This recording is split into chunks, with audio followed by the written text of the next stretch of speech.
Charlotte Robinson, and I'm the president of the Thunder Bay Chamber of Commerce, and I'm pleased to serve as your moderator for this evening.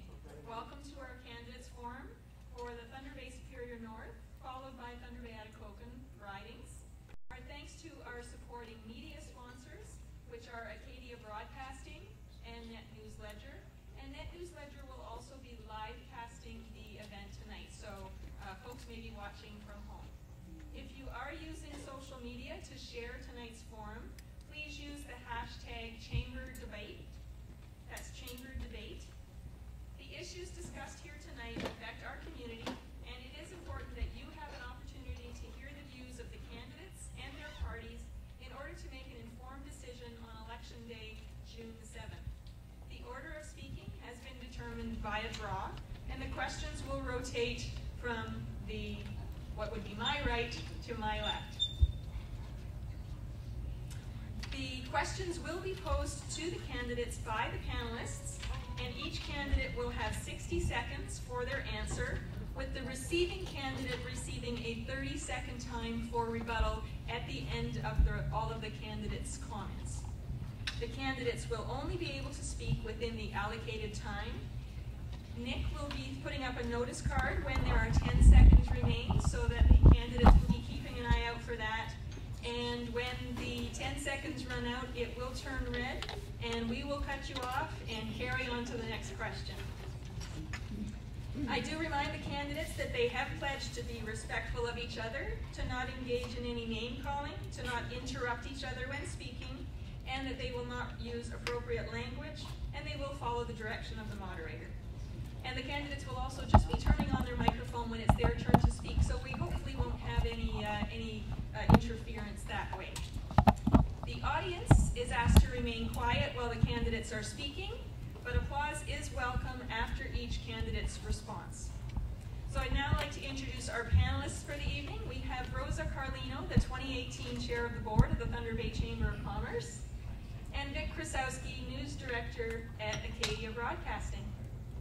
So the first forum is with the candidates for Thunder Bay Superior North, and the candidates are Derek Parks for the Ontario PC Party, Michael Gravelle for the Ontario Liberal Party, Lise Vaugeois for the Ontario NDP Party, and Louise Ewen for the Trillium Party of Ontario. Thank you for being here. So we're going to go ahead and get started with 2-minute opening statements by each candidate. Again, the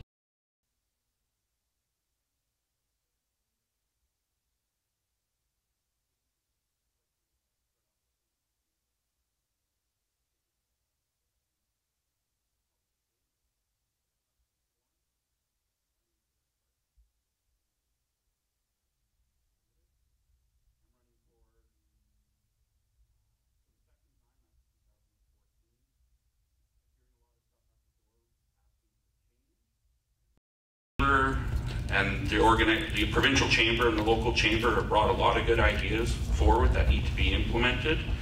Some of the biggest things we're hearing out the door are energy rates, impact assessments, and just overall taxation, energy cost. So under Ontario PC government, we're looking to cut taxes, put more money back in the pockets of residents of Ontario, and address some of those concerns that we've been raised at the door. Thank you very much. Thank you, Mr. Parks. Mr. Gravelle. Thanks so much, Charlotte. Thank you to the Chamber for hosting the event this evening. Our relationship with the Ontario Chamber of Commerce is a strong one, and we certainly value your advice. From a local and a regional perspective, our government certainly has worked hard to support the growth of the economy in Northern Ontario, whether it's by lowering the small business corporate tax, continue to support the Bombardier workforce through increased investments in public transit, protecting Ontario's forestry sector with an exemption to the Endangered Species Act, working with new industries such as craft breweries, film and television, or long-time standing ones like the agricultural sector. We've invested millions of dollars to build up these sectors and to create new, long-lasting jobs. We've worked hard to build up the energy sector in the Northwest as well. And with the advice of organizations like Common Voice Northwest, we will ensure that the energy sector meets the needs of the growing mining sector in our part of the province. I looked closely at the recommendations in the OCC report, and I believe that we can work very cooperatively with you on a number of those recommendations. While we may not agree on all the decisions made by our government, our goals remain the same: to strengthen business competitiveness, to foster job creation, to build healthy communities, and to improve government accountability. Certainly our work to modernize the apprenticeships and training system in the province is a good example of that. I think we'll probably have a chance to talk about that during the time tonight. But we certainly recognize that increased investment in the trades is a crucial part of building up our economy, particularly where skilled trades are indeed lacking. We also need to find ways to continue to reduce your energy costs through the Fair Hydro Plan. We've achieved that for residences and many small businesses. We need to continue to work together to see that that continues and that barriers to achieving success are overcome. Thank you. Sorry. Thank you, Mr. Gravelle.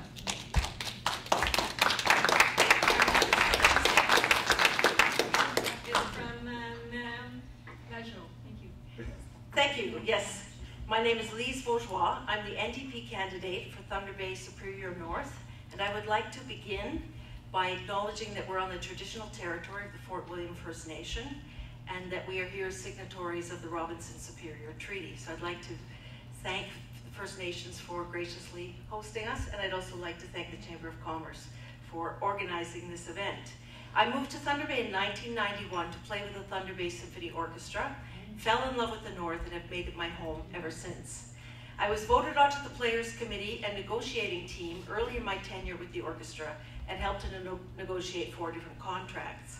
Important to this experience was learning to balance the needs of workers, that is musicians in this case, with the limits on funding available to management and the volunteer members of the board.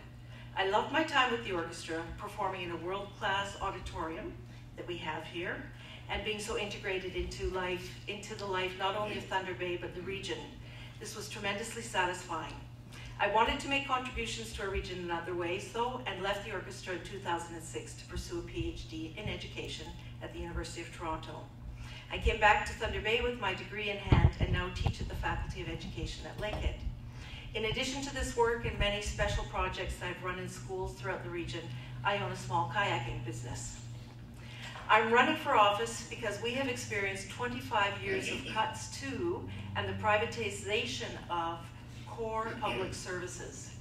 The NDP goals are to make life more affordable for everyone by properly supporting core services such as education, health and seniors care, affordable housing, lowering hydro costs, and looking after the maintenance of our highways.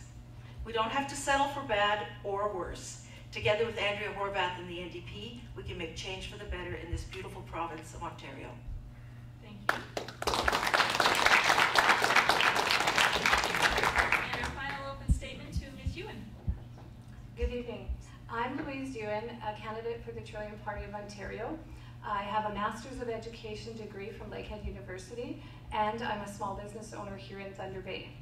I'd like to thank the Chamber of Commerce and the media today for allowing this opportunity for us to be able to share our vision of what our party sees Ontario should be. So, I'd also like to thank, before I forget, my supporters, my family, my friends, and especially my partner, Joseph Elchison, who has been a real solid rock throughout this whole process. I can't thank him enough. Anyways, so basically the Trillium Party of Ontario, for those who don't know, was founded in 2014 by Bob Yasuk. He was within another party and was disillusioned, and they basically told him if you don't, he couldn't change it from within, so they said start your own party. So that's what he did. And for the next 4 years, he's been building it. So with that, in 2017, sitting MPP, Jack McLaren, joined our party, and from there, today, we have 26 candidates running in this election in 2018. So we're really proud of that. We're building really fast. I joined the party because of its core values of democracy, integrity, law, and transparency. For us, democracy means your voice needs to be heard in Parliament. And in Parliament, it's not heard. Because once you vote, and you vote for whoever you think works best for your community, they go to Parliament, and then all 3 of the major parties they whip their MPPs and make them vote the way the party wants, so a party line, or if your MPP doesn't want to vote the party line, then they don't show up for that vote. So they're off the hook from you. Okay. All right, I'm just going to end with, if you want real change for your families, for your future, and for Ontario, vote me. Thank you, Ms. Ewen. So we're going to start with the questions. The first question will be asked by Rosa Carlino, and it will be directed to Mr. Gravelle. Mr. Gravelle. Mr. Gravelle, I don't think you can see me, but hopefully you can hear me. Minister Gravelle, aviation fuel costs in Thunder Bay are 5 cents higher than Toronto and up to 10 cents higher in northern remote communities. In 2014, your government announced an increase in aviation fuel taxes of 1% per year over 4 years. The negative impacts of this fee increase on communities with no alternatives to air transportation were acknowledged by the Premier in 2014 budget debates, and a solution was promised. This 4% increase in aviation fuel tax adds 8 cents per pound for cargo deliveries of food and supplies.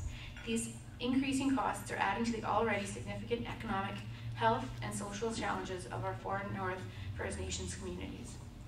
Why has an exemption to the aviation fuel tax not yet been implemented for the north? Well, thank you, Rosa, very much for the question. Certainly, I've worked hard to see that aviation fuel tax go through. The fact is that we've been working hard to support our northern Indigenous communities in a number of ways, and we're recognizing that there are some huge challenges. We're working with them to on major issues such as their housing, such as their water supply, working with the federal government as well to make sure that the best possible alternatives are found. In terms of the aviation fuel tax, I'll continue to work to see that that is put in place. We've been making we have made that commitment to do so, and I can assure you that that as a local MPP and one who understands the realities in Northern Ontario, recognizing how important that is, I will continue to fight that battle. Ms. Vaugeois. I would say that it's unfortunate that rebate or help with that fee doesn't appear in the current Liberal budget. So I would say that it is crucial that that be taken into account and that a subsidy be there or a reduction in that cost needs to be there for the obvious reasons. We already have a reduction in cost for electricity delivery to remote First Nations communities, and that is also something that we want to bring to rural and northern communities, is a reduction in delivery charges. All of these things need to be taken into account when we are looking at how to support the entire north in a way that allows people to thrive in each community. Thank you. Thank you. Ms. Ewen. The area here has had a transportation plan for years. And it doesn't seem to be, it's on paper, but it doesn't seem to be really moving. Actually, we seem to be moving backwards. We believe that every community needs to be reviewed for what their individual needs are, because not one community is the same. So every community should be looked at and then assessed as to how much need that's required for their transportation needs or credits or whatever that be, tax rebates based on their individual needs. Thank you. Mr. Parks. Thank you. In the Ontario PC platform, we've committed to scrap the 148% tax increase in outcast that was brought in, not just for the recommendations of the communities, but also for mineral exploration. And reality is, the way to see the north is by air, so we don't feel that tax is necessary, especially up in Northern Ontario. Thank you. Thank you. Mr. Gravelle, you have 30 seconds for rebuttal. Well, it's very important to note that we have all put in place resource revenue sharing with our First Nations as well. We have 3 different tribal councils that are going to be sharing up to 40%, 45% of stumpage fees, 40% of mining ventures, and mining royalties and tax payments. That's something that we makes it clear that we are very much supportive of those First Nation communities. We're working very hard on the Ring of Fire to build a community access road, and we will continue to work to bring prosperity to the north. Perfect. Thank you so much. Just a reminder to the candidates that even though the questions are coming from the panel, you're actually here to speak to the audience. So I would suggest that you focus your attention on the audience with your responses. And I'm going to move on to the next question from Vic, and it will be posed starting from Ms. Lise Bourgeois. Ms. Bourgeois, If you're victorious in this election, but your party does not form the government, how will you be able to serve your riding to make sure that the voices here are heard at Queen's Park? I'm very vocal, very articulate and a fighter, but I would also say that I'm actually quite confident that the North is going to be represented by the NDP. I won't predict what's happening in our riding, but I would say that regardless of who the party is in power, that there will be a very strong NDP caucus and very strong representation in the North. Thank you, Ms. Bourgeois. Ms. Ewen, 1 minute. I would say that our party is a great example of representation of one individual who is making great waves at Queen's Park. Jack McLaren, MPP, introduced the Affordable Electricity Act in February of this year, and he has gained great respect from all parties, and had the House not ended, it would have went to committee for review and then would have came back to the House. They were unanimous that it was a great act, including Tony Adams, the energy analyst for consumer policies. He basically said, he reviews for CBC, and he said that this act was a glimmer of light in Queen's Park, and that our act was a document that was very well written and very thoughtful and would actually reduce the rates for citizens in Ontario. Thank you, Ms. Ewen. Mr. Parks. Yes, I'd like to say, regardless of what political colors get in on June 8th, if I'm so fortunate enough to win this election, I've spent the past 4 years actively working with the Ontario PC Party, getting to know the reality of potential ministers, dealing with Laurie Scott in human trafficking, Rick Nichols with correction, Todd Smith with energy, Jeff Urick healthcare. I've spent the past 4 years working with specific PC MPPs on their portfolios, putting the northern spin on it. So I've spent that time getting the party up to speed on what the issues are up in Northern Ontario. And if I'm lucky enough to get elected and go down, I've laid some groundwork and relationships to help make sure my voice is heard with the other MPPs. Thank you very much. Mr. Gravelle. Well, I'm very proud of the strong voice that I brought to Queen's Park for the last 23 years. 8 of those years were in opposition, and I fought hard to make sure that our voice is heard. It's been the most important thing to me as an MPP, whether I've been in government or out of government, is to be a strong voice for the North. And we have made a lot of great things happen up here in Northern Ontario, partly because of that strong voice, and I think our other Northern Caucus members. So whether we're in opposition or we're in government, I can tell you that you will have a strong voice at Queen's Park if Michael Gravelle is fortunate enough to be re-elected MPP. This is a huge, for me it's a very personal relationship I have with my constituents. I treasure it, I love what I do, and I love being able to make sure the voices of Northerners are heard, and that's why I fought so hard to make things like the 4-lane highway move forward and make sure that we do the best we can to make sure that voice is always heard in the strongest possible way, and that's what I will keep doing, whether I'm in government or I'm in opposition. Thank you, Mr. Gravelle. Ms. Vaugeois, 30 seconds rebuttal. Yes, well, I suppose I could say the same thing, that whether I'm in opposition or in government, I know myself as a fighter, as a thinker, as somebody who's a quick study and articulate and ready to fight for the North. I have had the opportunity now to travel extensively and learn what is going on in each community. It's crucial to have that information. I feel confident that I do, and I feel confident in representing the North. Thank you, Ms. Bourgeois. So our next question will be from Rosa, and the first response will be from Ms. Ewen. Thank you, Charlotte. This question is with regard to immigration.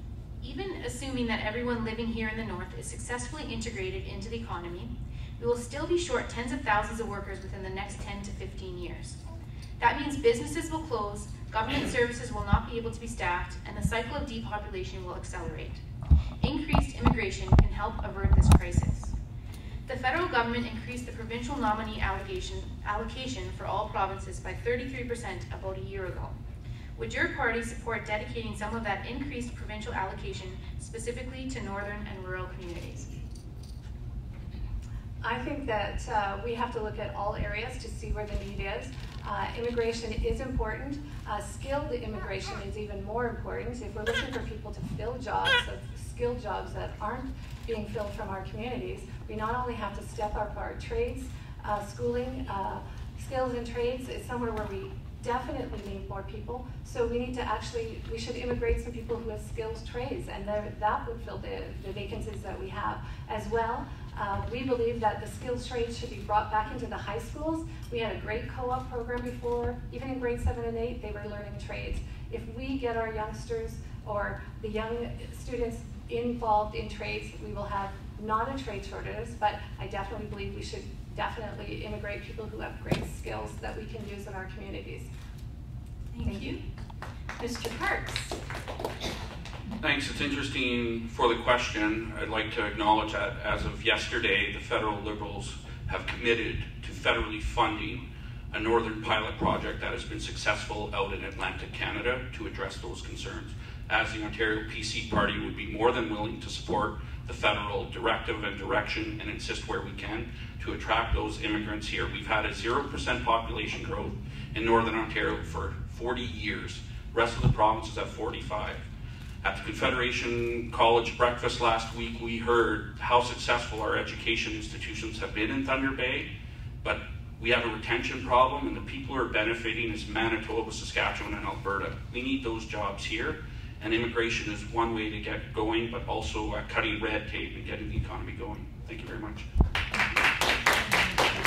I absolutely support the provincial nominee program in terms of what it can do in terms of dealing with the trade situation, the lack of trades here in Northern Ontario. We deserve more than our fair share. This is something that our party supports very, very strongly. There's some great opportunities. The Northern Policy Institute also came through with a very interesting recommendation that was followed through in Atlantic Canada, which speaks to what my friend Mr. Parks was talking about. We want to be able to make sure that we do have enough trades here that can deal with the reality of our situation, which is we have a growing economy and a lack of skilled trades, and the provincial nominee program is crucial to making that happen. Also, as is the Ontario Apprenticeship Program. So we're very keen to modernize the Ontario Apprenticeship Program, to find a greater way to support it, to encourage more people at a younger age to go into the trades. That's how we can deal with some of the realities that we have in our northern communities, and I will be fighting hard to see that we get more than our share of the provincial nominee program. Thank you. The NDP also supports increased immigration and careful integration of new people who come to the country. I'm seeing foreign students doing very well at the college. We know that we need to encourage more students to take up trades, whether they are Canadian-born or immigrants. And we also know that we need to strengthen the apprenticeship program. We have a problem with retention, and for me that also points to the lack of good paying jobs with benefits. And what often happens is that a young person will work where they can get work, but the moment they have the opportunity to get a job that has benefits, then they go to where that job is. And so a very important part of our platform that we hope will sustain and help economic activity is to develop a dental program and a pharmacare program so that there is good support and good reason to stay right where you are. Thank you. And Ms. Ewen, you have 30 seconds for rebuttal if you have any further comments. Just that I think that... Turn on your microphone. Sorry. Just that I know that skilled trades is something that could be fast-tracked. If you started in the high schools, we could have trained people by 21, so therefore we definitely would be able to then, there's a shortage of people here in Thunder Bay, and we would definitely be able to get students working here in Thunder Bay. Thank you. So our next question is from Vic, and the first response will be from Mr. Parks. Vic? Mr. Parks, as you know, the issue of winter highway maintenance has been quite controversial over the last couple of years. How would a PC government under Doug Ford handle winter highway maintenance in the Northwest, putting it back into public hands or continue contracting it out to the private sector? Thanks for the question. I think if you look at the history of those highway contracts, there was a shift under the Liberal government where it was only attractive to huge multi-conglomerate companies like Trillium who filed for bankruptcy, and the province has to step in this winter to maintain that has been going on. It took away contracting rights for local drivers and companies to take winter road maintenance. I think There will be some type of hybrid system where it'll be private, public controlled. It needs to be that way. But the current contracts that were awarded in the last round under the Ontario Liberal government limited local participation from graduates and companies in participating. They were unable to find the $250,000 bonds that the Ministry of Transportation required for these companies to bid, and I think that is not fair to local Northern Ontario companies. Thank you very much. Well, we're committed to putting winter highway maintenance back into the public hands. We're going to do this in a responsible fashion. It was the Conservatives that began this process of privatizing the winter highway maintenance system, and we are now committed to making it go back. We're going to wait till each contract expires. The fact is that people in Northern Ontario deserve to know that they've got a safe driving experience. We all have to drive. There's no question about that. I mean, I, as a private member, fought very hard to maintain public maintenance of our highway system, and I think that's the responsible thing to do. That does not mean that there are not opportunities for many individual contractors, because there's been quite a few that have built themselves up as a result of the process that's been underway over the last 10 years. So they will still be working with MTO, but we need Ministry of Transportation back in control of the highway maintenance, so that people can feel indeed that they're going to be safe in terms of their driving during the highway in particular. Thank you. Ms. Bourgeois? I would like to reiterate that it was the Conservatives that started the process of privatization of winter highway maintenance. However, the Liberals have also let it run for 15 years and have only just added it into their platform at this point. It is very much part of the NDP commitment to buy back bring those contracts back under public ownership, public control, as soon as the contracts are up for renewal. So that's a key platform promise. We know it affects people in terms of coming in and out for healthcare. There are all kinds of reasons why that is a crucial public service. And I'm just going to point out one other thing too. I'm sure we'll get to budgeting and where money's coming from in further questions, but knowing what I know about the lack of a written Conservative platform at this point, I'm going to just put the question out there that we have to know where the revenue is coming from to actually bring back the maintenance of the highways. Thank you. Ms. Ewen? Highway maintenance is definitely very important for our communities. That's all we do is drive between communities. We need our highways safe. As you can see, the deterioration was based in because of the privatization of the highway. I believe that there are a lot more intelligent people than me on this file, and that they have the ideas of how it would best suit. Maybe a hybrid would be better, maybe it wouldn't. But I think that in this area, I'm going to say I don't have enough professional information to be able to give you a solid answer on that. Thank you. And 30 seconds for rebuttal to Mr. Parks. I don't think there's anything to rebut. Those are all fair comments. Thank you. Okay, saving us time. Good job. So we will now, the next question will be from Rosa, and we will start responses with Mr. Gravelle.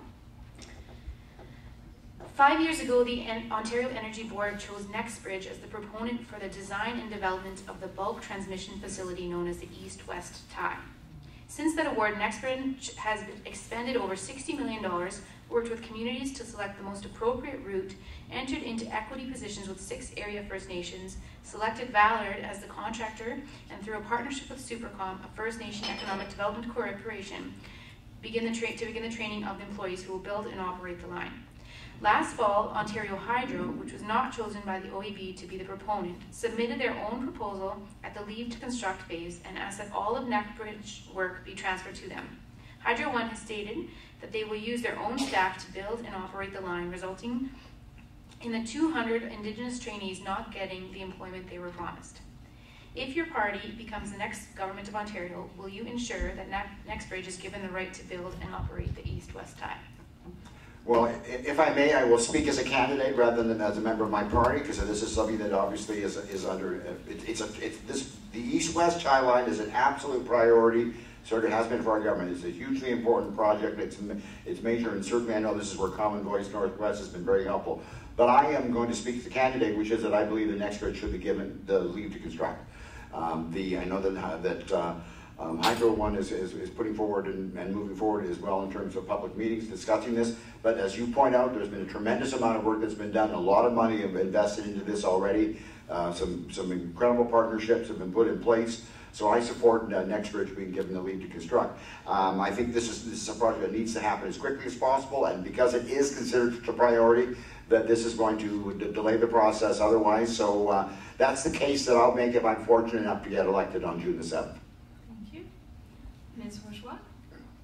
I think Ontario, or Hydro One, has come late to the party, and it's. I think that Common Voice has recommended that the project carry on as originally envisioned, and I think that that's clearly important. A lot of the training has already taken place. There are agreements with a number of First Nations communities, and they have been quite worried to see this process disrupted at this late in the game. So I think that it's crucial for those, first of all, to maintain trust with the communities who have already invested in this program, and also to keep trust with the people who've done the training already and who are very excited about the opportunities that this project offers to them.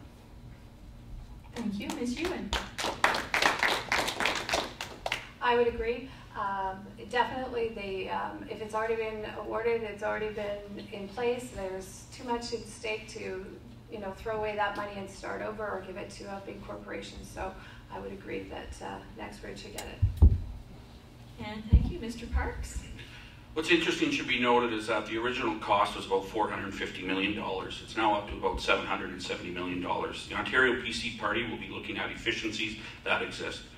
This has all come about with the privatization of Hydro One. If the province of Ontario had control of Hydro One, they could have told Hydro One, negotiate with the local Indigenous communities, come up with a work plan to twin it. They did not. We have two separate entities now, one that the Ontario Energy Board has not given a leave to construct, which is under Liberal control for the past 2 years. So we're in this mess because the Liberals haven't pulled the trigger on their own accord, and Hydro One, based on cost, is saying it's a competitive disadvantage and they can build it cheaper. What's best for the taxpayers of this province is to do it most cost effective, and I think the books are open and relationships can still be built. It's just how it's going to get built. Thank you very much. As I pointed out, this is a huge priority project. It's one that needs to move forward and move forward quickly. Nextbridge has worked in partnership with so many other communities, First Nations, and training partners. It's important from my perspective, this project move forward. There's no question the costs are a factor, and they have gone up. But the fact is that, this project needs to move forward and needs to move forward quickly, and that's on that basis why I support Nextbridge being given leave to construct. Thank you, Mr. Gravelle. Our next question is from Vic, and the first response will be from Ms. Vaugeois. Ms. Vaugeois, just wondering if the NDP has a plan on 4-laning highways in northwestern Ontario. I haven't heard anything from Ms. Horvath on that. I don't believe there's anything in the platform. I think that we know it's a costly endeavor. We know that we've got 4-laning in certain sections, and it may be desirable to have it all the way to Manitoba. I'm not sure, but it is a very expensive proposition. And at this time, I would suggest that we probably have other priorities that are more important, including making sure that the healthcare system is brought out of crisis. That would be, I would say, our very first priority. Thank you, Ms. Bourgeois. Ms. Ewen. I definitely would be in favor of 4-laning the highways all the way to the Manitoba border. I believe that we are held hostage here to gas. We have no other alternatives, so unless they're going to start building us rail lines to be able to travel between communities, 4-lane highways would make it safer for all of us. Yes, we don't have the population they say, but you know what? We deserve it. We have to ride these roads. We are hostage to carbon taxes that are going to come in, whether we like it or not, by the federal government. We are totally opposed to the carbon tax, and we would say to the government, the federal government, we would fight it as much as we could because we have no alternatives. Either give us alternatives or let us have our 4-lane highways, one or the other. Thank you. Mr. Parks. I think the reality of the situation is that under Ontario PC government, because it's infrastructure, Michael has pushed his career to get the twinning between Thunder Bay and Nipissing. It would be our mandate to maintain that, to ensure transportation of goods and flow through the province. Wherever Highway 1117 are connected, it will have to be twinned to ensure that commerce is maintained. So for that, we will continue the twinning. I don't think it's election promising by saying we're going to twin the whole thing across Northern Ontario. I think realistically, there's sections that need to be done, and we will continue as long as there's a federal partner to help match the funding that they've done today. Thank you very much. Small point, it's 4-laning, not twinning. There's a difference, and a significant difference, and certainly we are committed to 4-laning from the Manitoba border to the Quebec border across Northern Ontario. It's in our platform, and we feel very strongly that Northerners deserve to have the safe driving system where they can have 4 lanes, where we can avoid the kind of tragic accidents that happen on a 2-lane highway. Yes, I have spent a great deal of my time in office pushing for the 4-lane between Thunder Bay and Nipissing. This is a project that is moving forward in a very positive way. There's a lot of work done, a lot of work involved in it, and I recall well how difficult it was when the Conservatives were in power. But once we were able to get into government ourselves, I was able to move forward that project. And now that we've got the permanent 4-laning as part of our commitment, this is what Northerners deserve and need, and have talked to me about over the last 23 years that I've been in office, and we are going to need the partnership of the federal government. There used to be a 50-50 share in terms of when the Northern Highways were first built back in the 60s and 70s. We're going to need them again to do that. Thank you, Mr. Gravelle. Mr. Clark, 30 seconds for rebuttal. I would fully expect the NDP to meet commitments that have been made, that have already been made, contracts that have been signed, or promises, projections that have been made, particularly if there is federal government support for making it happen. Thank you. Thank you. Okay, our next question is from Rosa, and the first response will be from Ms. Ewen. Ms. Ewen, with Bill 148, the Fair Workplaces Better Jobs Act, increased minimum wage from $11.40 to $14 per hour on January 1st of this year. Restaurants, retailers, and service-based businesses across the city are increasing prices, reducing operating hours, and revising employee shifts to adjust to this massive increase in labor costs, while others are considering shutting down altogether. An additional increase of $15 per hour is scheduled for January 2019. Will your party continue with this additional wage increase in 2019, and what is your approach to setting minimum wage rates after 2019? I know firsthand the effects of this. I had to make some tough decisions when the change came down. We had to look at whether or not we could afford to keep our 2 part-time workers or whether we had to lay them off. And it was a tough decision to make, but we had no choice. Bottom line, I couldn't continue to pay wages that I couldn't afford to do. Plus, it wasn't just the wages, it was the increased employee EI and CPP benefits that we had to pay on top of that. So unfortunately, we had to let 2 people go from our place of business. So I wasn't in favor of the fast increase. Yes, everyone deserves a fair wage, but I think it should have been implemented on a slower rollout. And I think that each year there needs to be a plan to basically roll it out in a little more fair way for employers and employees. Thank you. Mr. Parks? The Ontario PC Party is going to eliminate provincial tax on minimum wage earners that will make under $28,000. We feel that rate of increase up to $14 was significant for employers. I've been to lunch and learn box meetings where Restaurant Canada acknowledged that in Ontario, 25% of the restaurants are expected to close within the year.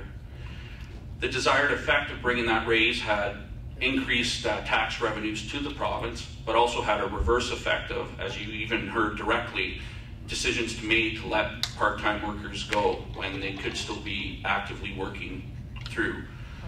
It has had a reverse effect at something like Cineplex Odeon. When I discussed with the owner of that corporation, they have 7,000 employees in Ontario. With the new change of Bill 148, they're automating it and only going to have 3,500 employees. It's an example of the negative effect. Thank you. Thank you, Mr. Parks. Mr. Gravelle. Well, we believe that people deserve a living wage, and it was on that basis that we worked hard on Bill 148 to make sure that indeed we put in place a living wage. We want to work with small business and all business as well to help them adjust to the realities of the situation, and we indeed are seeing some very positive news out there as well in terms of the business community, working hard to make those adjustments. But the bottom line is that people are putting the dollars they receive from that increase in the minimum wage back into the economy, and that is something that makes a huge difference in terms of the economy of not just Thunder Bay but all of Ontario as well. So certainly we worked hard to make the right decision, difficult as it was. I certainly had lots of many discussions with many of the business community leaders here in Thunder Bay and recognize the challenges that they face, but also understand that we need to make sure that we are fair to the people, to all the people in terms of the wages they receive, and it was on that basis that we made that decision. Thank you. The NDP also supported the increase, although I would say that I think had it been introduced more gradually over time, it probably would have been much easier for businesses to adapt to the change. I should point out that the tax rebate that the Conservatives are talking about will still amount to less money than a person would gain at $15 an hour. So it's very important also that people receive a fair wage. It is a difficult adjustment time for small businesses, and we appreciate that and are trying to put things in place to make it a little bit easier for small business to deal with the change. As I say, it was very rapid, and that is really why it's been difficult. But people deserve to have a good wage, and that wage gets spent right in our community. Thank you.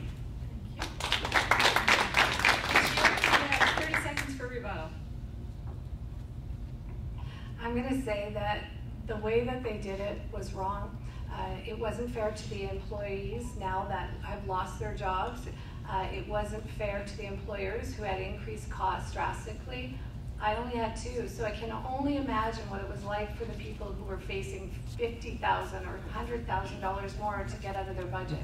So I think that we can do better. Thank you very much. The next question will be asked by Vic, and the first response will be from Mr. Parks. Mr. Parks, when Doug Ford first came to Thunder Bay, he spoke quite boldly about taking a bulldozer himself and going into the ring of fire. But he didn't provide many specifics. I haven't heard any specifics on the ring of fire. Where do the Progressive Conservatives stand on it and making it progress into the future? Yes, in fairness, I think Doug's very enthusiastic. I mean, he spoke about the bulldozer. He understands that it involves the communities. There's been a lot of work that's gone on to build those relationships with the Indigenous community to get into the ring of fire. Reality is it's been 8 years, and we haven't seen a lot of progress going through and actually getting the construction going. My understanding, the reality is Martin Falls will probably be the first through the hoop to get their environmental assessment done and road access into Martin Falls. Any of these processes that are on the way will be supported by the Ontario PC Party. We've, in the 2014 election, the Liberals said we were waiting for a federal partner for $1 billion. We had that change of red, and we haven't seen that money invested into the ring of fire at this point in time. So it's 8 years later, and we're still talking about it. Well, when Mr. Ford made those comments about bulldozing, it was pretty shocking, and it was pretty disrespectful to the Indigenous leadership, and I think you know that, Derek. And we have worked in a partnership with the First Nations, and that's been crucial to moving the project forward. Right now we have an agreement with 3 communities, so Martin Falls and Nivinamak and Webekwe, to move forward on an all-season road construction, certainly to the public highway network and into the ring of fire. The Martin Falls is moving forward in a very positive way, and we're hoping to have the environmental assessment underway, and we're hoping to have construction starting next year. The truth is that we've said it before, and I'll say it again, this is a project that we need to do it right. This is a major resource-based project in a remote part of the province that's never seen development before. It's in their traditional lands. It's very important we get it right. All I can tell you is that Alan Coots, CEO of Northern Resources, when he heard about the agreement, called it a game changer. We think it is. We're moving forward in a very positive way. Thank you, Mr. The NDP is prepared to put $1 billion forward immediately to start on infrastructure work. So we very much support the project and would like to see it happen. We know that in my conversations with First Nations leadership in various communities, they are quite excited about the opportunities. It's crucial that it be sustainably, a kind of environmentally sound form of development, and perhaps we'll talk about that in another question. But what I would like to, again, point out about the PCs is that there is verbal commitment, but there is not actually a platform or a budget. And because they keep talking about various tax cuts that they want to make, I want to know where is the revenue going to come from to actually sustain the project. Thank you. Ms. Ewen? Like all of these above or beside me, we definitely need the Ring of Fire to be done. I have to be honest, I don't know a lot about it, but I've heard a lot of stuff about that industry that they're working on, and unfortunately, until you can get all communities on board, you're not going to get it done. So you can promise all the money in the world to this project, but if all the communities aren't on board, it's not going to happen. It's going to be another conversation for another 8 years. Thank you. And rebuttal to Mr. Parks, 30 seconds. Thank you very much. I'd like to point out that the NDP have some extreme candidates in Southern Ontario that have experience that will override the local candidate and their ability to get the Ring of Fire development. I have personally dealt with some of those eco people that have no interest in seeing northern development mining done. You can laugh, you might want to do some research. The Ontario PC Party is committed to working with everyone to get it done. And the first response will be from Mr. Gravelle. Minister Gravelle, according to the 2017 City of Thunder Bay Citizen Survey, more than 8 in 10 people feel that racism and discrimination is a serious issue in Thunder Bay. As well, anti-Indigenous racism is a theme throughout the recommendations of the 7 Youth Inquest. What would you do in concrete terms to address racism issues? Well, there's no question that we need to work with all of our partners, and certainly our Indigenous partners, in a very, very close fashion to make sure that any racism that is in the community or is in the province is eliminated. That's why we are so strongly supporting the recommendations of the Truth and Reconciliation Commission. That's why we work in such close partnership with Anishinaabe Nation and other First Nation communities in the Métis Nation of Ontario to make sure that there is a real partnership, whether it's in healthcare, whether it's in education, or whether it's also in terms of economic development opportunities and social development opportunities, whether it's dealing with the opioid crisis, which we have made major commitments in terms of working to overcome. So the concerns in terms of the community I think are legitimate, and I think it's important that we understand how we all share in this together. We have an opportunity to grow together in I think a very, very beautiful way, actually. And we are seeing obviously more Indigenous people coming into our communities. They need to, those partnerships need to be understood as being a benefit to us. Thank you. Ms. Vaugeois? The NDP is committed to a nation-to-nation relationship with First Nations. I should also add that my own teaching at Lakehead University is very much around the topic of racism and how to address the mechanisms that often hold racism in place, because it's not just about people's attitudes, it's also about structures. So we need to be looking very closely at those structures to see what holds those unequal relationships in place and why it's so hard to dislodge them, even when very many people would like to see those relationships changed. We know that that we need to get health care to First Nations people. I think it's partly done through example, through the kind of relationships that governments establish, and making sure that First Nations are getting resource sharing in their own sites of revenue so that they can sustain themselves and show that they are part of our economy. Thank you. Ms. Ewen? I think there's a lot of great organizations out there that are already trying to combat this through education programs and through various other programs to get everybody on board to ensure that our community stops this racism between everybody. And here's the other thing that I see as an issue. We need to stop categorizing putting people in categories, sorry, so that we all realize that we're all one. So yes, well, we're all different cultures, and that we're still all one. We live in one community, and we need to all respect each other, regardless of where we came from, regardless of the culture that we live in, regardless of the religion we believe in. We need to all stand together and work together as a community to make our community strong. And in that way, if we work together, racism will end. Thank you. Mr. Parks.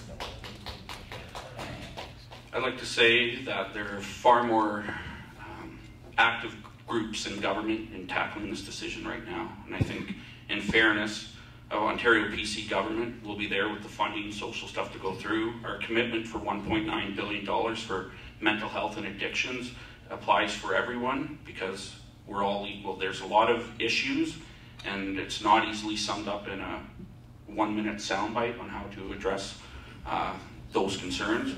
But racism has to be addressed, and it starts by growing the communities, revenue sharing, all these stuff that build, because in the end, when those northern communities succeed, Thunder Bay succeeds as well. Thank you very much. Thank you.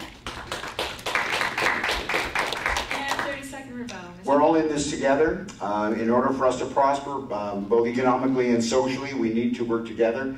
We need to understand that indeed this is what makes us what can make us a great province in terms of, and a great part of the province in Northern Ontario. There's no excuse for racism. There's no reason for it at all. The fact is that we are all equal partners in this, and that's something that I learned at the knee of my father and my mother, and it's something that I understand is well understood, I think, by most people in this region. Thank you. Okay, that concludes the questions, so we will now move on to our closing statements. We'll be doing a reverse order for closing statements, so 2 minutes starting with Ms. Ewen. The Trillium Party and I will bring back free votes in Parliament for all MPPs so that you can be truly represented at Parliament. I'm going to say, don't let these three parties buy your votes, because that's exactly what they've been promising. They're going to promise you the moon during vote time, which they do every time, and then they never deliver. So don't let them sway your votes that way. I would say that as our party, because we're bringing in the free votes, we're going to allow other MPs, which we already are, standing up and saying, I want change. I want to be able to vote the way my constituents want. I don't want to have to go back to them and have them battle with me. So the other parties, have represented you in Parliament already, but did anything really change? I don't think so. They either voted the party line or they stayed away. So Ontario is not affordable for all families, and it's not affordable for all businesses. Send the message that the status quo isn't good enough. Stop asking for change from them. Start demanding change, and you will get it. So if you don't think the Trillium Party, Louise, Ewen, and you can make a difference, I'm going to say to you, then you haven't been out fishing on the water when the black flies start biting. Because first there's one, then there's two, and before you know it, there's a swarm around you. So vote me, and I promise you, they will know I'm there. Thank you. Ms. Bourgeois, 2 minutes. Okay. Right. The NDP does not just want to undo the damages of cuts and neglect. We want to move forward with properly funded healthcare and education, with increased staffing, which we know we desperately need in the hospital, we desperately need in long-term care. And we want this staffing to be based on the needs identified by the frontline workers, as well as administration. And we want to make sure that there is respectful, dignified care for people when they seek health care, whether it's in the emergency, whether it's home care, or whether it's long-term care. We also want to make daycare available and affordable so that women can return to work and contribute to the economy, knowing that their children are being cared for by well-trained and certified early childhood educators. We want to bring down the overall costs of medication and make it available to everyone, regardless of income, through a universal pharmacare program. We want to unclog our emergency rooms by providing dental coverage for those who do not have the good fortune of having access to employee dental plans. And we certainly want to bring back ownership and control of hydro. It's an asset. It formerly brought in revenue to the province, and now that revenue is going to for shareholders, and that is revenue that rightly belongs to the province that should be devoted to services that impact every single one of us at some point in our lives. It was Tommy Douglas and the NDP that brought us universal health care, and it will be the NDP that creates a fair Ontario in which we can all thrive. We can achieve change for the better, so let's do it. Thank you. Thank you. I'd like to address this to the small business community, if I may, Charlotte. Thank you very much to the panel, and thanks to everyone that I've spoken to over the last number of years for your honesty, your candor, your passion. Small business is indeed the backbone of our economy, and I've been touched by the very personal and professional commitment to your businesses and to your employees. I will certainly continue to listen closely to your advice should I be fortunate to be re-elected on June 7th. Ultimately, we need to work together to achieve our goals, and I'm committed to doing exactly that to see all of us succeed. When I look at the economy in our province, and in particular here in Northwestern Ontario, I see great potential for growth. Whether it's small business or major resource-based industries such as forestry or mining, we need to have in place policies that allow people and industry to make the investments they need in order to make that happen. With the smaller workforce that we have, that's why we need to beef up areas such as apprenticeship training, our health and education sectors, and indeed people's ability to have a livable wage. In order for all this to happen, we need a strong commitment to infrastructure, and again, particularly here in the north, that's why we are investing $230 billion over the next 14 years to build an all-season access road into the Ring of Fire, to improve broadband and cellular services across the north, to four-lane the Trans-Canada Highway all across northern Ontario, or investing in affordable and supportive housing all through our region. All of this translates into jobs, a far more robust economy, and better opportunities for everyone in this room tonight. We are unquestionably in this together. The election on June 7th will determine not just who forms the next government, but also how we move forward with our economy and as a socially just society. I've worked hard for the past 23 years to represent you at Queen's Park. I believe strongly that I'm the best person to continue that job, and I ask for your support on June the 7th. Thank you.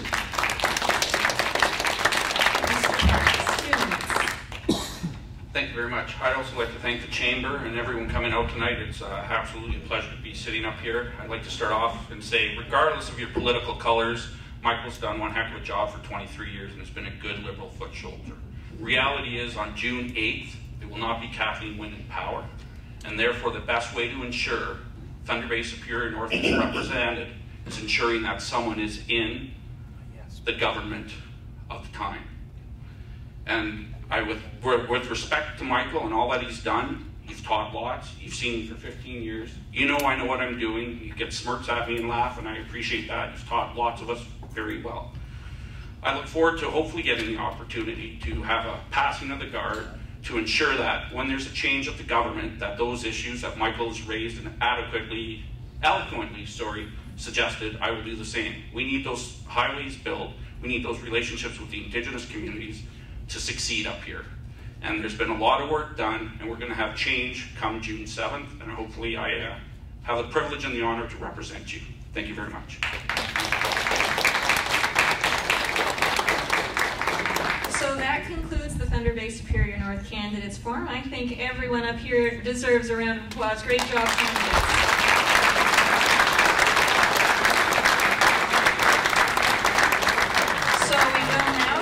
A short break to set up for the Thunder Bay-Atikokan Candidates Forum. We'll ask the Thunder Bay-Atikokan candidates to meet at the back table for the draw, and the rest of you refill your coffee mugs, and we'll get started again in a few minutes. Thank you.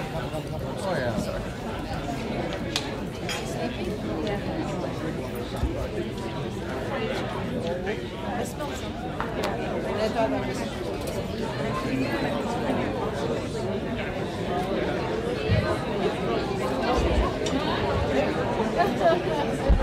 You guys are putting on quite a show. You guys are putting on quite a show.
Commerce Candidates Forum. For those of you who are just joining us, whether on the internet or you've just arrived, my name is Charlotte Robinson. I'm the president of the Thunder Bay Chamber of Commerce. Our thanks to our supporting media partners, Acadia Broadcasting and Netnewsledger. And Netnewsledger is live webcasting the event right now. If you are using social media to share tonight's forum, please use the hashtag #ChamberDebate. A reminder of the format: the order of the speaking has been determined by draw, and we will start at what would be the right of the stage for me to the left of the stage. Questions will be posed to the candidates by the panelists. Each candidate will have 60 seconds for their answer, with the receiving candidate wrapping up with a 30-second rebuttal. The candidates will only be able to speak within the allocated time. A notice card will be shown when 10 seconds remains, and the moderator will cut off, that's me, when the time runs out. Reminder to the candidates that you have pledged to be respectful of each other, to not engage in name calling, to not interrupt each other when speaking, and to follow the direction of the moderator. Also, the audience is asked to remain quiet while candidates are speaking, and of course we welcome applause after each candidate's response. Our panelists, again, are Rosa Carlino, the 2018 Chair of the Board of the Thunder Bay Chamber of Commerce, and Vic Krasowski, News Director at Acadia Broadcasting. And our candidates for the Thunder Bay-Atikokan riding are Judith Monteith-Farrell for the Ontario NDP, Brandon Postuma for the Ontario PC Party, and Bill Mauro for the Liberal Party of Ontario. So let's get started with 2-minute opening statements by each candidate, and we will start with Ms. Monteith-Farrell. I want to begin by acknowledging we are on the traditional territory of the Ojibwe people of Fort William First Nation. I want to thank the Chamber for the opportunity and hosting this event. For those who don't know me well, I want to tell you a little bit about myself. My best work has been my 3 children and caring for my granddaughter Rosie. But my career, other than that, was started with the federal government, where I was a counselor, and then I started working for the union full-time, the Public Service Alliance of Canada. It had a variety of members, everything from Coast Guard to Grain Commission to the airport. And the skills I developed in that job, negotiating, mediation, political action, WSIB, and other things, I really feel that I'm able to do the job of an MPP. My biggest role was advocacy, and I believe the role of an MPP is advocacy. I'm happy to represent the NDP in this riding because they have a fully formed platform that was developed over 2 years with consultation with many people in Ontario. It's our political business plan, and it is there, and I believe it will make for a better Ontario. We also have a northern plan, a northern platform, and that platform will ensure that northern MPs will look at every piece of legislation to see the impact on northern people and northern areas. I look forward to our discussions tonight. Thank you. Thank you very much. To Brandon Postuma. Mr. Postuma. Thank you very much. Thank you to everyone for having me tonight. It's a pleasure to be here. As you know, my name is Brandon Postuma, and I'm your PC candidate for the riding of Thunder Bay-Atikokan. And I absolutely love the North. The North is home. We definitely live in a special place here. I was born and raised in Thunder Bay, and after high school I went to University of Ottawa, and after that I completed a Bachelor of Education here in Thunder Bay. Being away from Thunder Bay for a few years really made me realize how special this area we call home truly is. I really want to be in the North. I want to raise my family here. It's an incredible place to be. It's very unique. I am married to my beautiful wife Natalie, with whom I have 3 children. And many of you know me from my business adventures in Quebec, technically a teacher by trade, and not waiting to wait 5 years for a full-time position. I took to myself to work on business, and we do property development. We have rental properties in all areas of the riding. So this is the type of things I know many of you from. But one thing that I have noticed is that everyone has family members that have either moved out west or down south. I have friends I grew up with that don't live here anymore. And I really want my children to grow up in a place unique like the North, and to be able to stay here. It's really important to me that my children end up staying here and have a good job. And this is one of the reasons why I'm running to be the PC candidate. I want to be a strong voice at Queen's Park, and I want to make sure that our unique needs are heard. Like I said to so many people before, when I look around Northwestern Ontario, I see untapped potential everywhere. I see an area that should be the economic engine for the entire province. We live in one of the most beautiful, fun, resource-rich areas of the world with unique cultural heritage that should be a driving force for success. And I really look forward to the opportunity to serve my riding at Queen's Park. Thank you. Well, thank you all, everyone, for being here tonight. And Charlotte and the Chamber, thank you for hosting, and welcome to the other candidates on the stage, and thank you for being here tonight. My work representing the community started some time ago when I served as 6 years, for 6 years, as a councillor in Northwood Ward. I'm proud of that work. I miss that work to some degree, I will tell you, because when you are a member of council, you're an individual, you're not part of a team, and there is some value in that. Being part of a team provides you an opportunity. It's a different opportunity, but at the same time it can be somewhat restricting on occasion. And I missed the work and was very proud of the work. But while I was there as a councillor, you learn quickly, even though I had no ambition for higher political office, you learn very quickly that absolutely Queen's Park, and not the federal government, that's just my opinion, is the best place you can be if you want to positively impact your community. Over the last 15 years as your MPP, I absolutely believe that I and my colleagues and our government have done that in a very positive way. I'm not an ideologue, I'm a pragmatist. My goal has always been and will continue to be delivering results for the people that I've had the great honor to represent in the riding of Thunder Bay-Atikokan, and I would say on a broader basis, Northern Ontario and all of Ontario as well. The results are everywhere, and I believe that when I go to the doors, people understand the results that we have delivered. We've delivered what people want. They want healthcare, they want education, they want jobs. And when you look at the jobs front, I think the evidence is indisputable. It's all around us. And one of the greatest parts, and we'll probably have opportunity to talk in more detail about some of the jobs that have come to the community, and I would say at a minimum 1,500, maybe as many as 2,000, depending on how you want to count them up, is the diversification that we have seen in our economy. Often we talk about the need to provide opportunity for young people in our community. We've done that. We've diversified. We have a knowledge-based economy now that we did not have before. I'm very proud of it, and I'm looking forward to the rest of the debate this evening. Thank you for having me. Thank you, Mr. Mauro. So we will start with questions. The first question will be from Rosa Carlino, and the first response will be from Mr. Postuma. Rosa. Mr. Postuma, we have an aging and shrinking population. Even assuming everyone who is here now and grows up even assuming everyone who is here now grows up and enters the workforce, we will still be too few workers supporting too many aging dependents.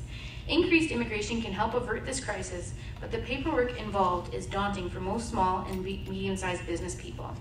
In New Brunswick, the provincial government is supporting local chambers in guiding businesses in the use of existing federal and provincial immigration streams. Here in Thunder Bay, our chamber is involved in a pilot project involving 2 community matchmakers to help businesses and job seekers connect and to guide them through the paperwork.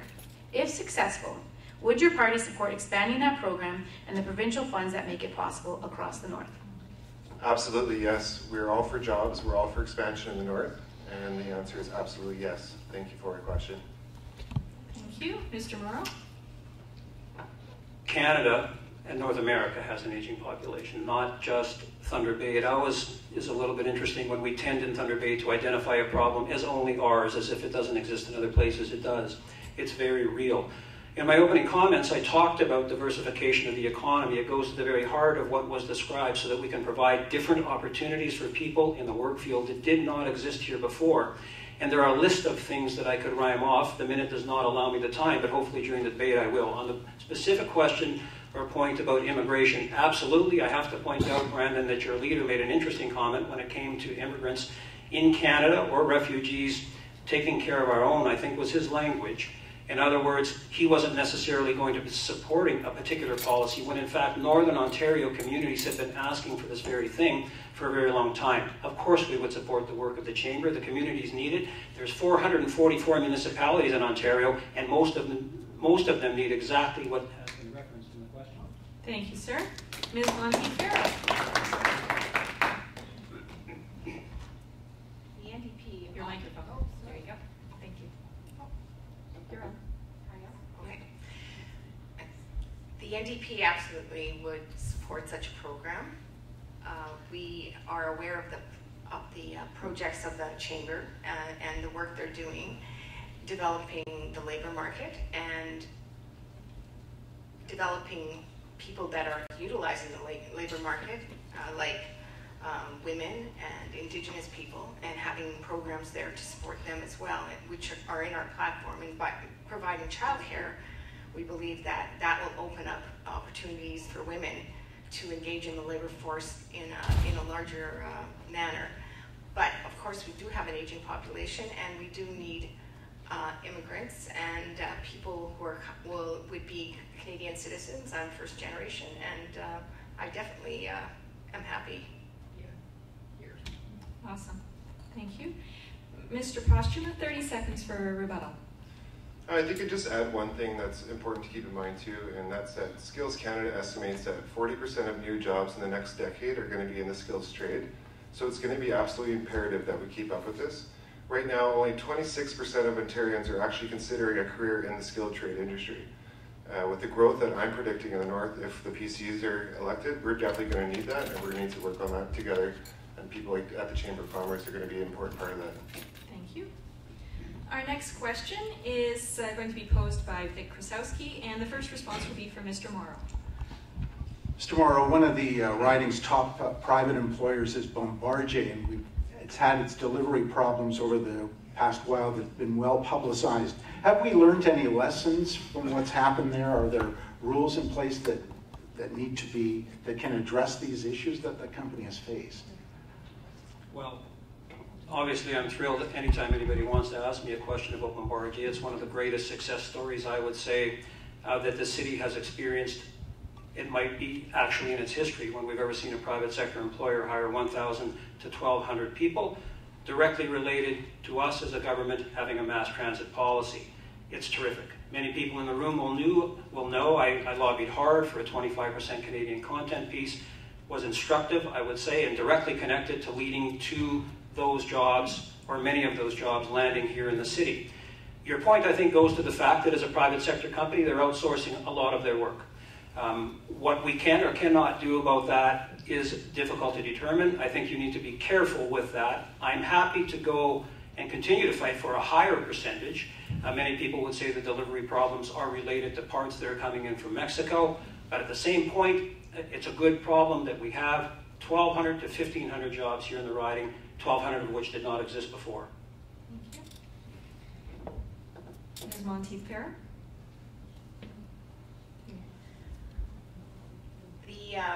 The problem at Bombardier when we speak to the workers is definitely the outsourcing and the lack of control over supply delivery. And that's a private sector decision of that employer. How much you can regulate that is by content, but also it's further than that, they're bringing in their management team and from other countries.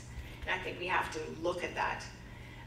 We also need to, but government can only interfere so much in a private business. But I think if we work in consultation with the workers and with the employer and say this is unacceptable and that we need, it's jeopardizing your contracts for the future, I believe that we could play a constructive role. Thank you. Mr. Postuma?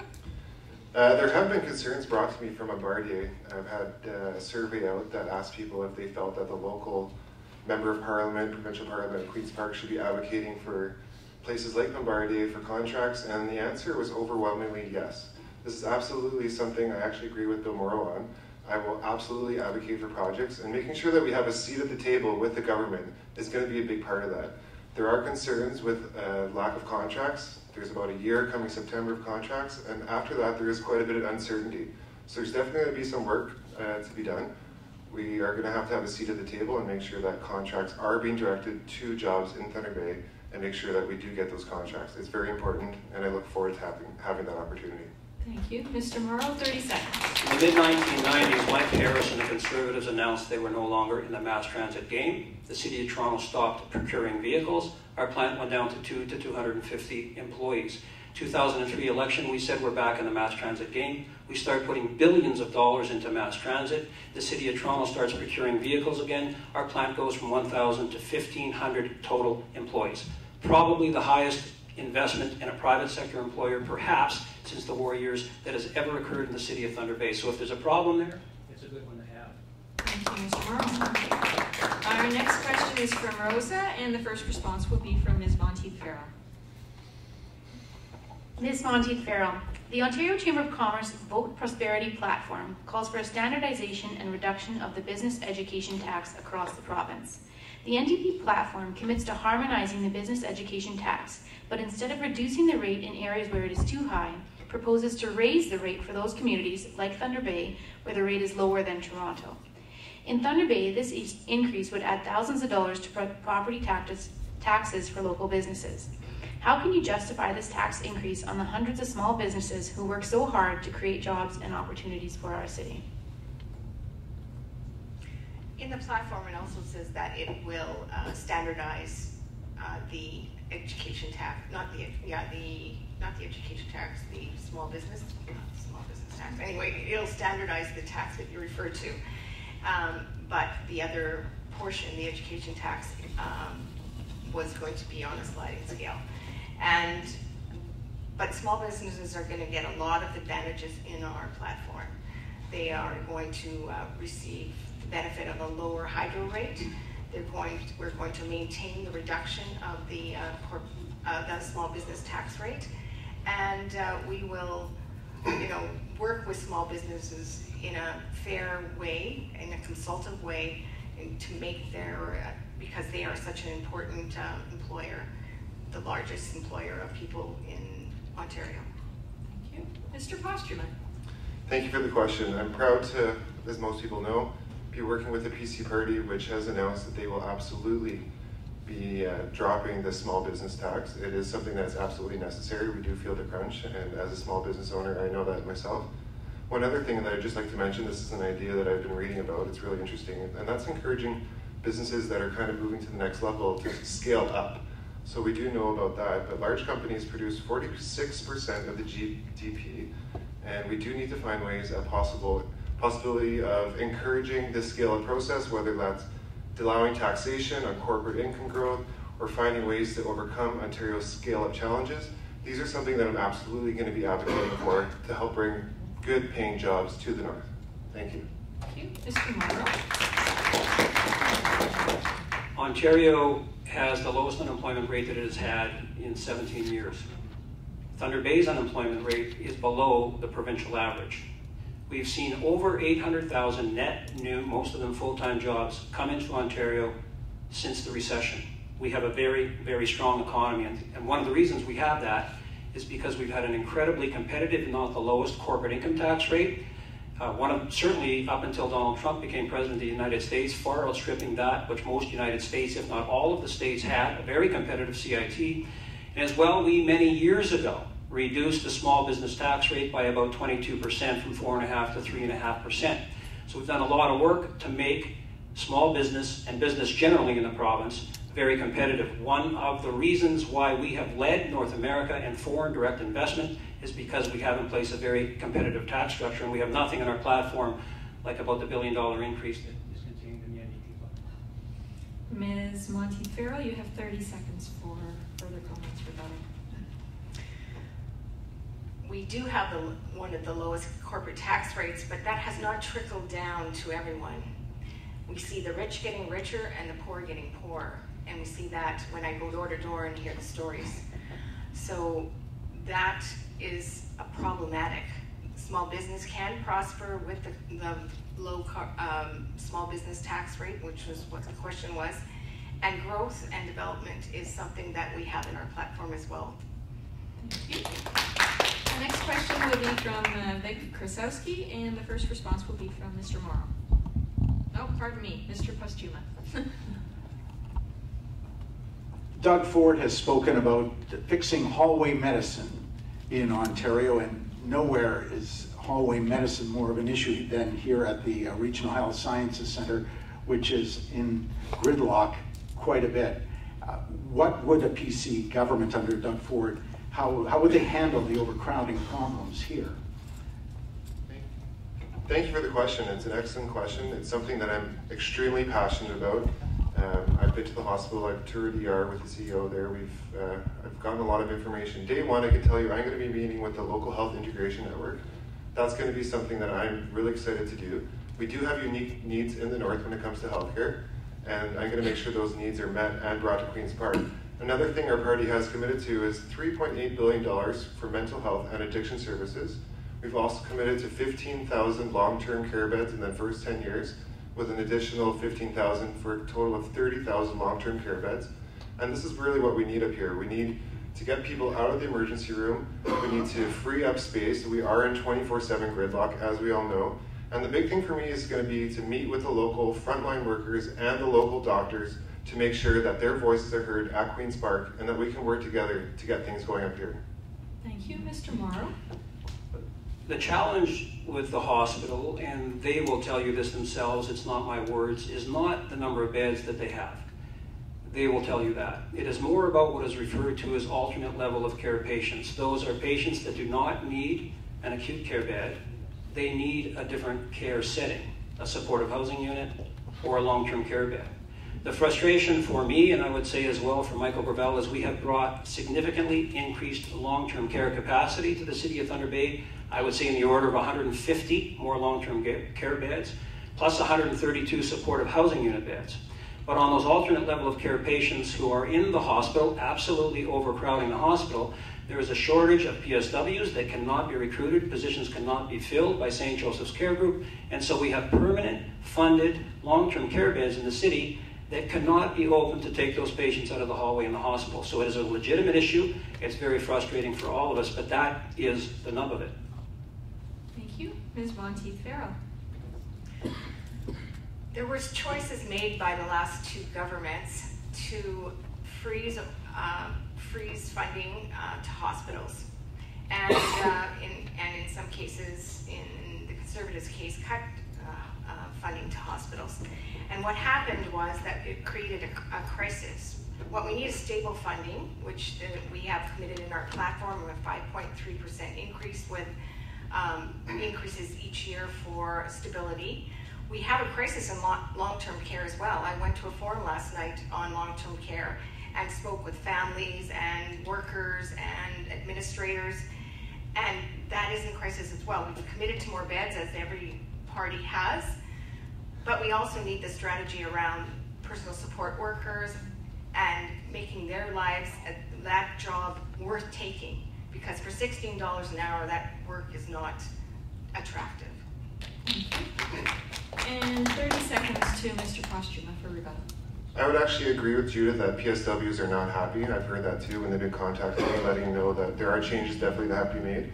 But one small thing that I've come along this journey is the North is different. There are different things we need here. One would be a detox center. And when I've been working with the Salvation Army, they're actually working on this incredible journey to life process, a new building with the detox center. And I was really disappointed to hear that they were turned down for the NOHFC grant and they didn't get the money from the province to build this new center. We need this. Thank you. Our next question is from Rosa Carlino, and the first response will be from Mr. Mauro. Mr. Mauro, following the 7 Youth Inquest, Anishinaabe Aski Nation Deputy Grand Chief Anna Betty Ashni-Panichkam asked Thunder Bay City Council in June 2017 to increase its surveillance at locations considered high risk. Globally, the prevalence of surveillance cameras in urban settings has increased due to the advancement in the control center/software technology, camera resolution, data analytics, and onward direction of artificial intelligence. These solutions offer real-time monitoring of public spaces and enhance the ability for emergency responders to be on scene quicker to respond to potentially dangerous or critical life-threatening incidents. To date, the City of Thunder Bay has been unable to find provincial funding opportunities for public safety infrastructure, such as cameras and lighting. What would your party do to provide funding for needed community infrastructure to address public safety? Well, I'll start by saying that the level of financial support that has flowed to the City of Thunder Bay under our government is unprecedented. I will say that unequivocally and without hesitation. Number two, I'm not sure if we have received a specific request provincially relative to what you've underscored in your question. I'm not aware of it, that anybody has ever asked me to get funding for that. Number three, what I would say to you is that for a number of years, and there's probably not a person in the room that's aware of this, we have been providing about $750,000 a year, supporting the hiring many years ago of 13 police officers on the Thunder Bay City Police Department. One, a provincial conservative program, a terrific program from the late 90s that was the sunset. We made it permanent, subsidizing 5 officers at $50 a year. We brought in our own program, 8 more officers hired, Northern Special Premium at $80,000 a year. So there is support that's been there historically. On the specific request, I'm not sure I've received it. Ms. Monteith-Farrell?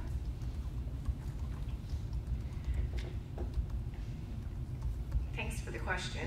I'm not aware of the surveillance. I've heard about the surveillance, on the riverfronts and requests for that. But I think the underlying problem is not the lack of police officers or the lack of surveillance. It's the poverty and despair and lack of mental health services and addiction services that we require in the city. And if we don't address those core issues, then really we're just going to perpetuate. You can watch it all you want. You need to address the underlying issues of poverty and mental health in our community. I would agree with Judith. This is a big issue, and there's always underlying issues. And unemployment is a huge driver for crime. It's a huge driver for mental illness.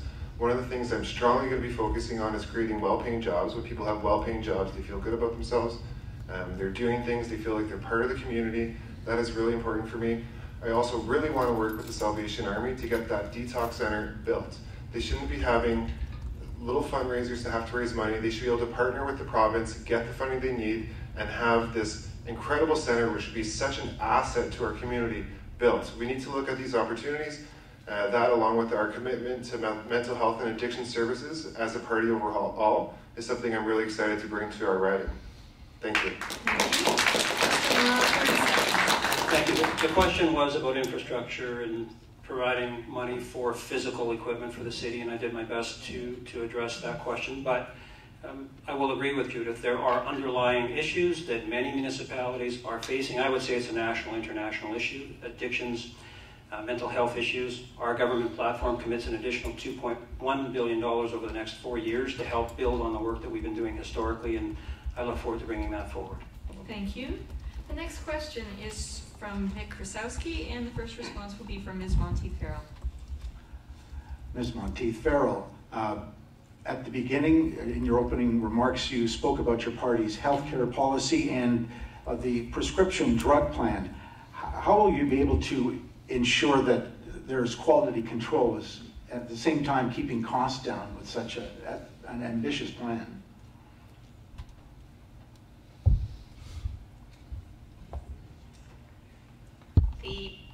Thanks for the question. And the plan is going to be administered through your OHIP card. So you will be a registered person in the system already, and you will have the ability to buy your drugs. Quality control, if you buy those drugs will be bought by pharmacies or the government in bulk, but they are the same drugs that are going to be used now, and people paying a lot more for them. When you buy drugs in large quantities, the ones that people use on a regular basis, diabetic drugs, pain medication, whatever, you can realize a lot of savings, but they're the same drugs and from the same companies. Thank you. Mr. Postuma? I would agree with Judith on some of the points she's brought up. Another thing that we can do just for overall cost savings and efficiency is to work on having a better health board. So a health board that would actually bring different levels of government that are working on health and mental health issues, things like this, bring them together, create one board to avoid any overlap, any insufficiencies that are occurring, and make sure that every level of government, every department is actually working together and together as one health board. That would be really important to add to that. Thank you, Mr. Mauro. There are 4,400 drugs on the Ontario formulary. So directly to the question of it, is nothing in that regard changes. We already have in place as a government a program under 25, free, a real affordability issue for families with kids under 25 who may not have a benefit plan, who need access to medications. Our platform commits to an over 65 piece, where all 4,400 of those drugs on the formulary will be free. For most seniors it already is, but the deductible that they pay and the prescriptions every time they walk in the door would become free about a year from now. And there's also a piece in our platform that deals with drug and dental for the middle piece. 4,400 drugs on the formulary, already free for under 25, will be free for over 65 in the deduction, and a piece coming for the middle, but nothing changes in terms of what drugs become available through a plan. The long-term goal for us is a national pharmacare plan. Thank you. And Ms. Monteith-Farrell, 30 seconds for rebuttal if you have any more comments. Well, it leaves that the plan that is proposed by the Liberals that is a good start, was a good start for those under 25, but it left a large number of people that cannot afford their medications, and we require medications to be available for everyone. So people shouldn't have to choose between food and their medicine. Thank you. Our next question is from Rosa, and the first response will be from Mr. Postuma. Confederation College and Ontario's other colleges get less funding on a per-student basis than either universities or high schools. In fact, Ontario's colleges are the lowest funded in Canada, even though they are critical to ensure that local communities can rely on strong, skilled workforces. If elected, are you prepared to take steps to move college funding closer to the national average? Well, as a teacher and an educator, this is something I'm actually very passionate about. I know the difference that an education can make in someone's life, and like I've said, skilled trades is something that's going to be absolutely pressed upon in the next coming years. And the answer is absolutely yes. I would be interested in bringing that to Queen's Park, and anything to do with jobs, anything to do with education.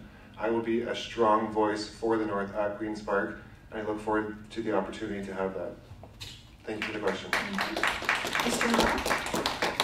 I think most folks will know that we've brought forward a free tuition for low-income and many middle-income earners at college and university level. But to the question, not sure that I agree with the premise of the question. The grant that goes to colleges is only part of the assistance from the government that goes to the college. If you compare only the grant to other provinces who calculate these things differently, Ontario might be the lowest. But when you include the other assistance that flows to the students, that then flows through the student to the college, and you put that into the mix, I believe that Ontario lands somewhere in the middle when it comes to total direct financial assistance to the colleges to support them in the work that they do. They've been a great partner for us here. We've been a great partner to them. We've supported them significantly with over $40 million in capital infrastructure as they're able to expand their programming and bring more students into the city. They're a big economic driver for us, and they're a great partner. Thank you. Ms. Monteith-Farrell. The platform of the NDP absolutely addresses the need for the colleges to be funded properly, because they provide that essential trades and technical advice and guidance and education for our students. So yes, I guess is the answer, that we would provide proper funding for the college. Thank you. Mr. Postuma, any further comments? I think we touched on most points. The only thing I would add is it's really important as a representative in Parliament or in Queen's Park as a provincial politician to make sure that post-secondary institutions like the college make sure that their programs reflect changes in the labour market. The labour market is always changing. The business community in Ontario is always changing, and we do need to keep the regional and sectoral needs in Ontario's business community up to date and make sure that that's something that we strongly represent. Thank you very much. The next question is from Vic Krasowski, and the first response will be from Mr. Mauro. Mr. Mauro, the Auditor General recently scolded the government over its accounting practices and how it relates to the deficit. As a cabinet minister, were you aware of the difference, and Do you support the auditor's findings? Well, we have had more than one difference of opinion with the Auditor General, but more to the point, so it does not sound partisan to anyone, the Auditor General herself has provided different opinions on the very same issue over different years, succeeding years, when it comes to how you account for pension surpluses on the government's books, as one example. So having said that, the Auditor General is an independent officer of the legislature. We respect the work that they do. There are 7 or 8 independent officers. We do not always agree, and on this point, clearly we've said unequivocally we do not agree. And not only that, there are a lot of private sector people who have provided opinions on the books, and they have validated the books. They believe they meet all accounting standards, whatever that official language is for the Professional Accounting Institute, and they believe absolutely that the numbers are legitimate. Thank you. Ms. Monteith-Farrell. Thank you for that question. I was thinking about that, and it's difficult. We had a mistake in our own platform, so I suppose anything's possible. But in our platform, we refer to the fact that we need to work and listen to what the Auditor General says. In other budgets or in other statements and budgets, the Auditor General is there to inform us on where we could spend our money more wisely in the province, and we all agree that we should listen to those folks. In this case, it was a shortfall right before an election that seemed incorrect, like that the deficit was underestimated. Give everyone a benefit of the doubt, but we should listen to the Auditor General and the recommendations they make. They make recommendations on departments, on all sorts of things, so that's our position. Thank you. Mr. Postuma. Thank you. The Auditor General, well, obviously I love the Auditor General. As a PC member, we're all about accountability and honesty in the government. Just bring a couple points. Auditor General looked at 14 government programs that recommended over $1 billion in savings with no layoffs just from those 14 programs. They also talked about $1 billion in gas plant scandals, $9.2 billion overpaid for renewable energy contracts. These are things that a government has to keep in mind. We have to be honest, we have to be transparent, but we actually have to remember that taxpayers' dollars are hard-earned dollars. Thank you. Brandon is referencing public accounts. That's a process that goes on every year, and it's good work. It's legitimate good work by the province, by the auditor. We don't always agree, but again, to the point, there are many people, I would say, including the auditor herself, who has not consistently applied the same results to the same question. And so I would leave that with you. We're very confident in the numbers that are there. They've been validated by a number of people. Thank you. And our final question is from Rosa, and the first response will be from Ms. Monteith-Farrell. Standard & Poor's has said Ontario's credit rating is to be reduced due to debt and further deficits created by the recent budget. Since then, the parties have platforms that create larger deficits. How can you promise more spending and larger deficits in the face of Ontario credit rating being downgraded already? Thank you for the question. In our platform, we make it very clear that we are going to increase revenues, and we are going to increase revenues to pay for the things in our platform. We're going to increase corporate tax rates by a small margin, and we are also going to make people who make over $220,000 a year and $330,000 a year pay a bit more, and there's going to be a luxury car tax. I mean, and it's been costed out on what that will cost.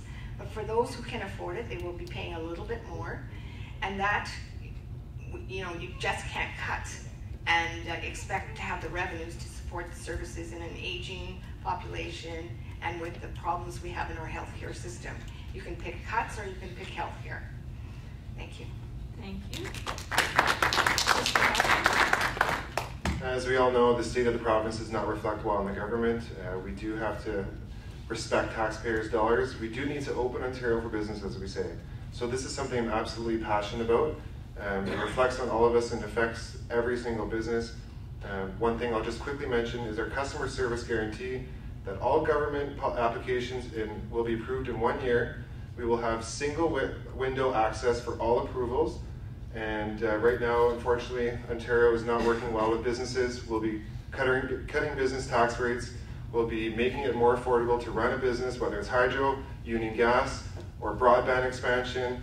And just to throw out there, right now, we have double the regulations than any other province in the country. Nobody who's opening a large-scale business is thinking of Ontario right now. Thank you. I think Noron's getting pretty close to opening a large one. But thank you in your question for including the fact that all parties are committed to running a deficit in their platform documents, absolutely. What I would say to people, and it is an absolutely legitimate and a fair issue to discuss, the people that know me know that I describe myself as fiscally being conservative. It is a large debt, and there is a deficit in our budget, as in our platform, as there is in both of the other parties up here on the stage. The one thing I would say, and this doesn't diminish the challenge, in the early 1990s, Ontario was paying about 15 cents on every dollar of revenue to service the interest on the debt. Today, with the growth of the economy, we are paying 8 cents of every dollar of revenue to service interest on the debt. The aggregate is still large, but our capacity as a province to address that and carry it is legit. And if you're not interested in the deficit part, you have to ask what projects you wouldn't have wanted to come to Thunder Bay, like a couple of billion for Bombardier. And 30 seconds to Ms. Monteith-Farrell for rebuttal. In our platform, we also have a way of addressing the debt, and we look at paying down the debt. We agree that it is a concern for citizens and that we need to address it. So I invite people to look at the platform and how the debt would be addressed. Thank you very much. So that concludes the question period. So now we will move to our closing statements, and we will do those in reverse order. So we'll be starting with Mr. Mauro. Well, thank you again, Charlotte, you and the Chamber. Thank you very much. Thank you to the other candidates for being here tonight. It's not easy to put your name forward, and I want to congratulate both Judith and Brandon for doing exactly that. And thank you to all of you for being here with us tonight. I'll just repeat some of what I said in my opening statement. It's been a great honor and a privilege to have been the member for Thunder Bay-Atikokan for 15 years. I started off by saying I am not an ideologue. That's why I find myself with the party I'm with. I'm a pragmatist. I simply focus on achieving results for the residents and the communities that I've had the great honor and the great privilege to represent. As I said in my opening, the results are all around us. 1,000 more jobs at Bombardier, 4-laning highways, and how long have people been asking for that? A northern platform commitment to 4-lane from Manitoba to Quebec. A significant diversification in our economy that never existed before. Opportunities for young people to graduate with degrees, and 50% of people go to post-secondary now. When I came out of high school, it was about 25%. More people looking with good degrees who are looking for good jobs that want to stay in their home communities, who now have a better opportunity to do that. If you're in a building trade union, you felt the impact of the work that we've done. If you work for an engineering firm and you're a young man working for an engineering firm, if you're a coal plant worker, if you work at Bombardier, if you're in construction, if you're in one of those diversified jobs, we have brought significant investment and job creation to this community. I would say possibly unprecedented in any other 15-year window of any government in Ontario's history. We are spending massive amounts, unprecedented amounts on northern highways, previous to our commitment on 4-laning highways. So, for me, it's about results. I think the results are unequivocal. I take great pride in the work that we have been able to do as a government. On behalf of my colleague, Michael Gravelle, and I thank you for the opportunity to have represented you over the last 15 years, and hopefully with your support on June 7th, I can continue to do that again. Thank you very much.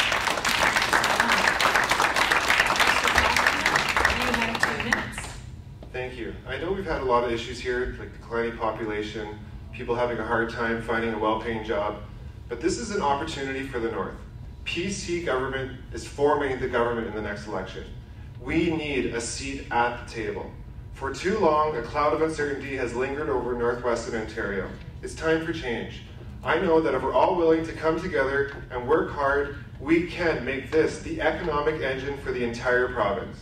We need to take care of each other. We need to end hallway healthcare. We have to care for those in need, like our seniors and the less fortunate in our communities. But in order to do this, we have to have a strong economy. We do have many issues here, but most importantly, we have potential. My message is a message of hope. I see unearthed potential everywhere in Northwestern Ontario. We live in an area, like I've said, where everyone can have a well-paying job and a population that truly, and I mean truly, cares for each other.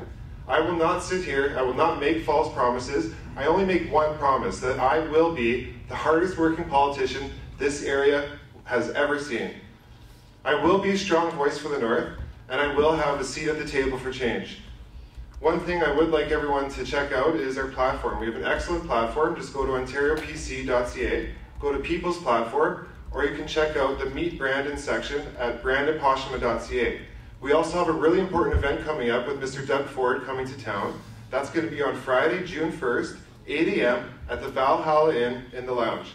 Please come meet myself, come meet Doug Ford, ask us questions. I really look forward to seeing you there, and I look forward to working with everyone. Thank you very much for having me today. And 2 minutes to Ms. Monteith-Farrell. The Liberals are running on their experience and what they've done. And the problem is that we are living with some of the decisions, and we are living with the consequences of that. We know that people are struggling. We know that our hospital is in crisis, and we know that there are people, 816 of them, waiting for long-term care beds. The Conservatives have finally come out with a platform, I guess, but too little too late, because what do you do with that? You don't have, people have voted already, and now we're coming up with a platform. I think that is, and we know that the Doug Ford's cuts into Ontario, we've seen those and what the impact of those is. You can't have those kinds of cuts and have the things that we need and expect in this province. So I encourage you on June 7th to look at our platform and look for someone in me who will speak for you, who will advocate for you, who understands the people of Northern Ontario, and I hope that you make the decision to vote NDP. Thank you.